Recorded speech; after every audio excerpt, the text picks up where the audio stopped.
Hey, hey. Welcome to Your Pretty Pennies with Tara Jones. I'm Tara Jones-Williamson. I am your financial success coach and lifestyle designer. And today we are going to be talking about what 2020 should have taught you about managing your money. And I'm going to try not to bump this table and this camera and make the camera so shaky. But welcome. I wait for some people to come in. This will also be shared on my YouTube channel, which is Tara Jones-Williamson. So feel free to share this on whatever platform that you're watching. And I really wanted to do this. I kind of posed this question on my Facebook the other day, which is, what did the pandemic, what did quarantine, what did living through a global pandemic that nobody was prepared for, what did it teach you about money? And I got a few responses, which are really cool, but I also want to share with you what my responses are, what it taught me, what it taught my clients, how I'm making sure my clients prepare financially moving forward, because that is a key. Like, you got to be ready so you ain't got to get ready, because a lot of people was getting ready over 2020 and even into 2021, and we definitely need to make sure that we don't struggle with some of the same financial things that we did once, like as we did now, because anything can happen, right? Anything can happen. So the first thing that, 2021 taught me about managing money and about money in general, and it should have taught you, is that you've got to have cash on hand. You got to have cash on hand. It's one thing to have money in the bank. It's one thing to have money in 401k. It's one thing to have money, in investments, right? It's another thing to have cash on hand. And here's why that was so important. I don't know about you, but my bank and a lot of people that I know, a lot of circles that I'm in, they were controlling your assets, right? It was called capital. It's a term called capital control that I was looking up, where basically they limit how much money you can get, or if you try to cash a check. So let's say if somebody wrote your check or you received a check in the mail or something like that, and you wanted to mobile deposit it, or if you went to the ATM and deposited it, or if you went to the bank and deposited it, they went from allowing up to $5,000 of checks being deposited, or half the amount of the check, or for some banks they would even clear most of all of the check to, well, you don't have to wait a week. You only get a portion of this amount of money, and you're gonna have to wait a week in order to get the rest. Or you could only use a certain amount of money per day on your debit card to make any type of transactions or whatever else. They really tightened up on how much of your money you had access to on any given day, which is why it's important to have money in cash, in hand, in your household somewhere, in a fireproof box, in a safe, a fireproof safe or something, to where if you needed to make a larger transaction, or if something happens and the bank's closed, if we was in the middle of a pandemic. Y'all see that Trump flag flying behind me? I have neighbors that has a Trump flag. Yes. And it's very interesting. It's huge. Huge. They're cool though. They don't bother us. We don't bother them or whatever. It's just this huge Trump flag on the other side of the woods or whatever, but whatever. Yeah, but they really try to control the amount of money, of your money, that you can access at any point in time. And I don't know about y'all, but I don't like my coin being messed with, right? So I don't know about y'all, but that taught me to keep money on hand. And it's so funny because, when I was younger, my grandmother always had a shoebox that was in her closet, up on the shelf, behind her slips and her skirts or something, behind some other shoes, and she has some money always sitting in the house somewhere, tucked away, right, in a shoebox or something. Just because, like if you need some money and you need some cash and the banks start closing or things start shutting down, but you need access to your money, like that's not going to be a good thing if all your money is tied up. Another thing that 2020 should have taught you is that you need to keep money in a savings, sis. Because nothing out here is guaranteed, right? Dominique started laughing about the Trump flag. Girl, it's real out here in these streets. I live in Michigan. It's like, anyway, you know, you need to have money and savings because the amount of expenses that increased because we needed to stock up on food, right? Or for some of us in Texas, I'm in Michigan, so this didn't happen to me, but if you were in Texas, if your heater went out, if your lights went out, if your electricity went out, right? If your water went out, your water was no longer drinkable. There are so many unpredictable things that can happen from day to day that you cannot spend all the money that you earn. You cannot constantly get money coming in and then constantly spending it because you don't know what the future holds, sis. And you need to have some money set aside to be able to absorb any financial opportunity, so something good or an unplanned financial expense that happens. You need to have money set aside to do that. And I hope over this last year that it taught you that. If not for anything else, just in case you need to go stock up on some water, just in case you need to go get a generator, because there was people who literally were going days without water, going days without food. They had to go out to eat for food because their refrigerator turned off. When we was in quarantine, people were losing their jobs, right? They were working from home. Their hours were getting cut.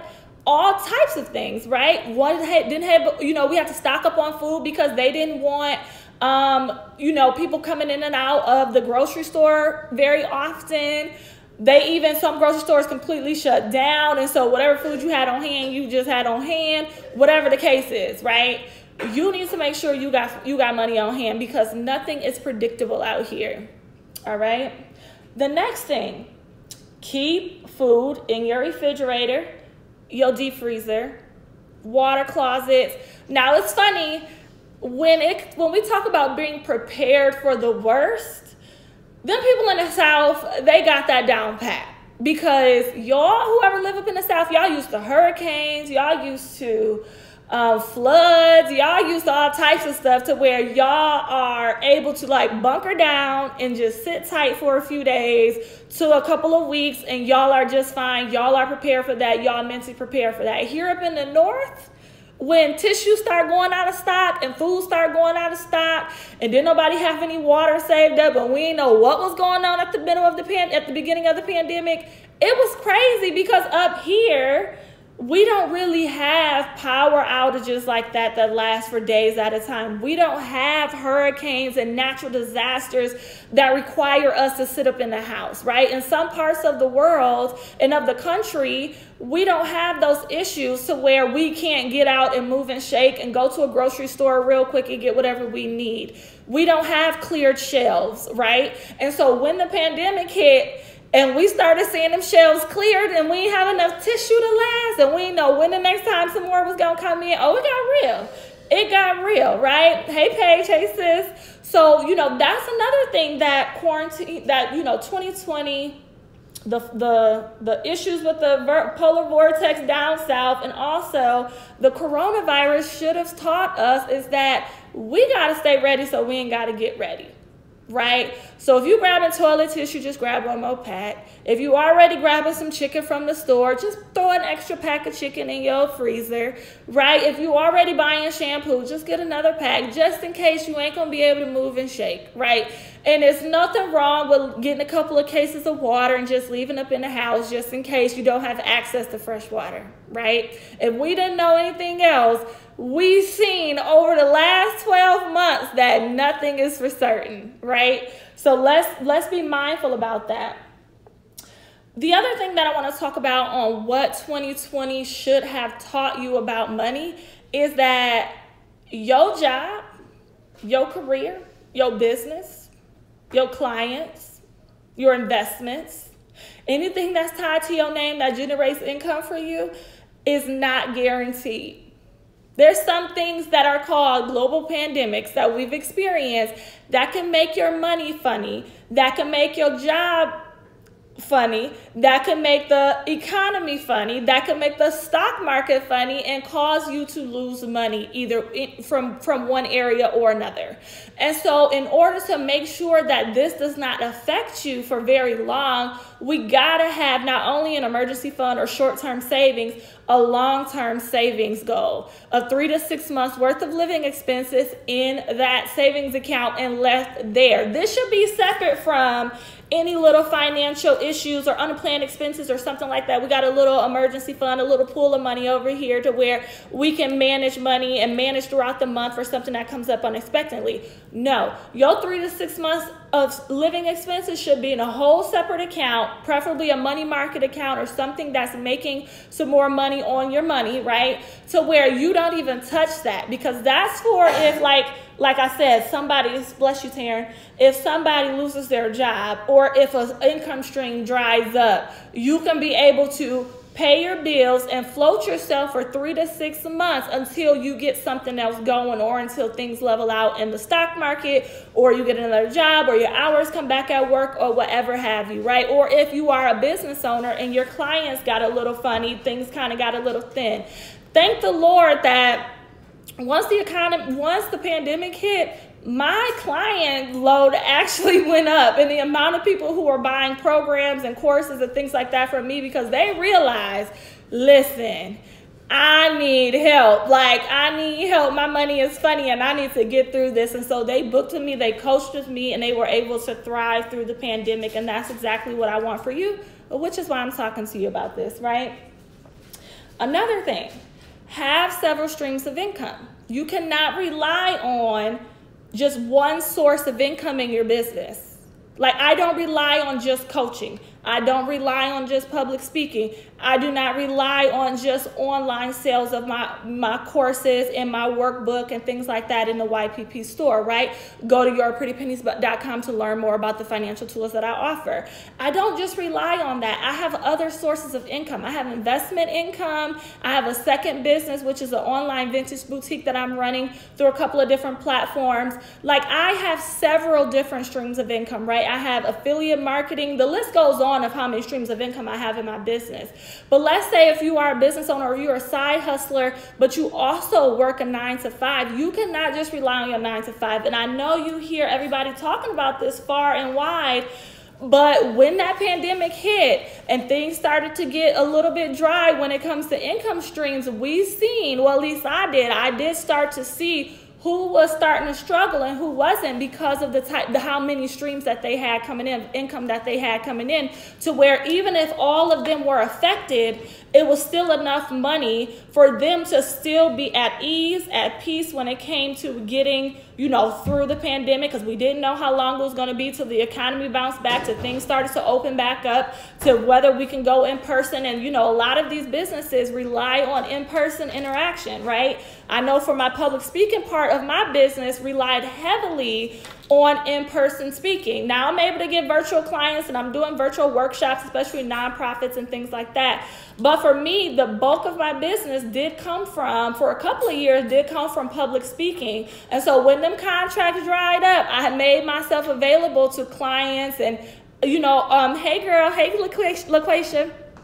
I made myself available on my coaching platform and things like that. And so being able to pivot and move in between income streams is going to be huge from this point forward, because we are in a time where there's a lot of uncertainty, right? Who would have thought Texas would be in the negatives for temperatures? I never would have guessed that.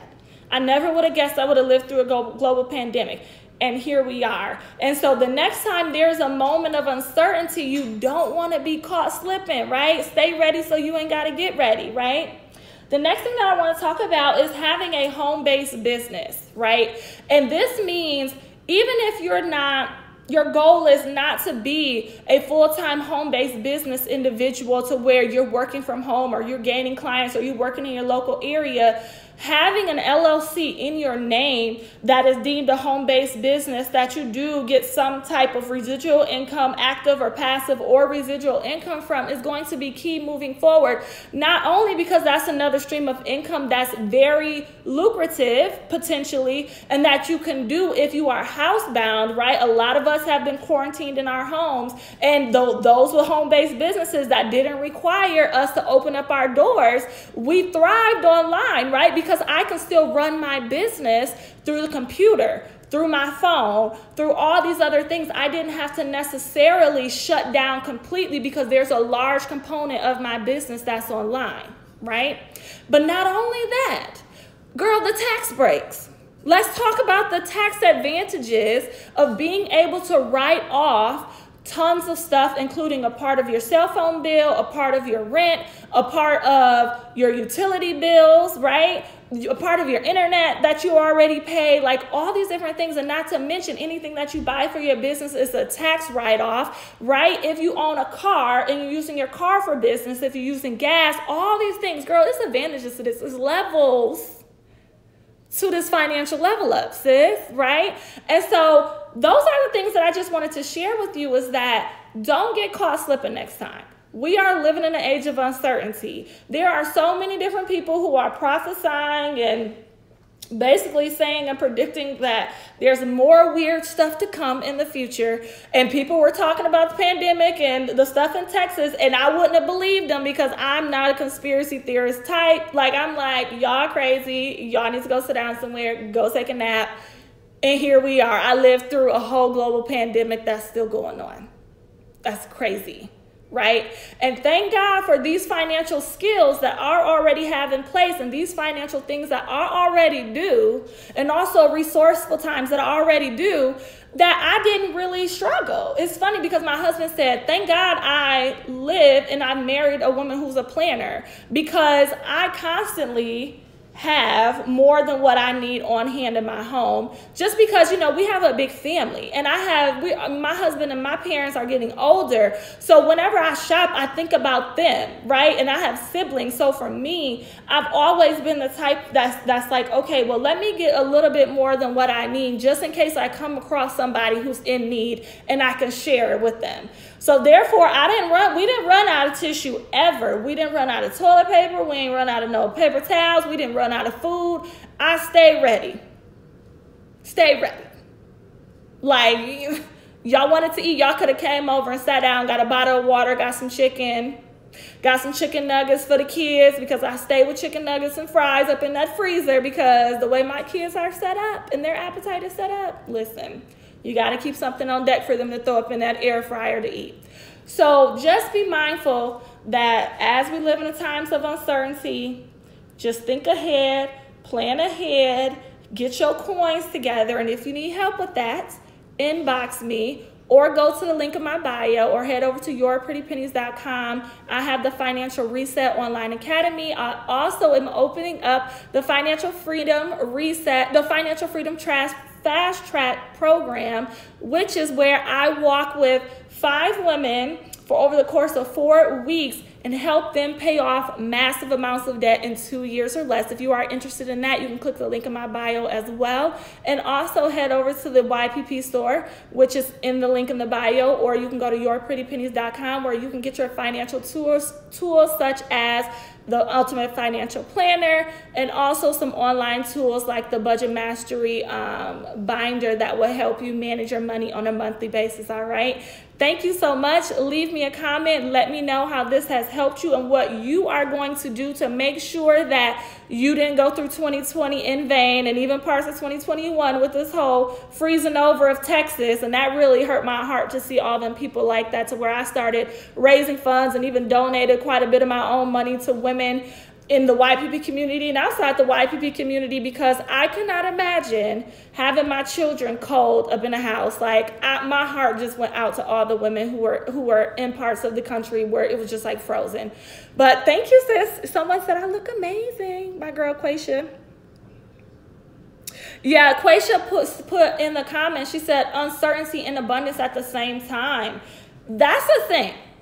Let's talk about how me, Quaisha, Like Quaisha is one of my accountability partners. I talk to her all the time.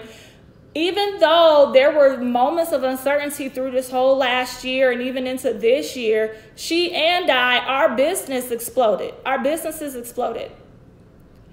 We didn't lack for a thing, right? Our money didn't get too funny compared to what it could have been, right? And so that's just really a testament of being prepared, thinking ahead, thinking about tomorrow, not just for today. Don't spend everything you earn, and making sure that you stay ready so you ain't got to get ready. That's all it is, right? So you can experience abundance in uncertainty without feeling like you missed a beat, right? All right, so I'm going to let you ladies go. Let me know in the comments how this has blessed you and what you are taking away from this, and I will talk to you later. Bye.